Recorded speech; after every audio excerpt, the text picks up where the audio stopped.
carve-outs are a lot of change to go through for a company. If I look at EPI-USE Labs, they are very good in what they're doing. They know how to make a split so that everything remains consistent. We understood their data, we presented the way that it needs to happen, but we also were open to be challenged. I'm Sylvain Bernard. I have been working within EPI-USE Labs for 12 years.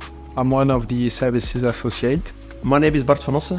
I'm responsible for the smart platform solutions at Eviden. Eviden is a global system integrator, the project that we sit together with EPI-USE Labs, Recticel. So Recticel is a Belgian company. They did a strategic refocus of their business. By doing that, they divested quite a lot of divisions. So we did a mixture of usage of our own IP, DSMLT, and a bit of standard functionality to not having to reinvent the wheel. We started to analyze the data, discuss during the workshop with their business owners, and reviewed with them the business processes. This way, we isolated and identified the different program and necessity of changes in order to execute this transformation.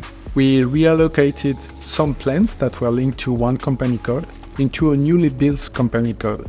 Then we did a master data extension. Then afterwards, we had to migrate the open items from that company code A to the company code B. And eventually we went live after a couple of months execution of this program. I think in that change, EPI-USE Labs brings on the one hand side the professionalism and the expertise, and on the other side also this flexibility which is really needed in a carve-out process.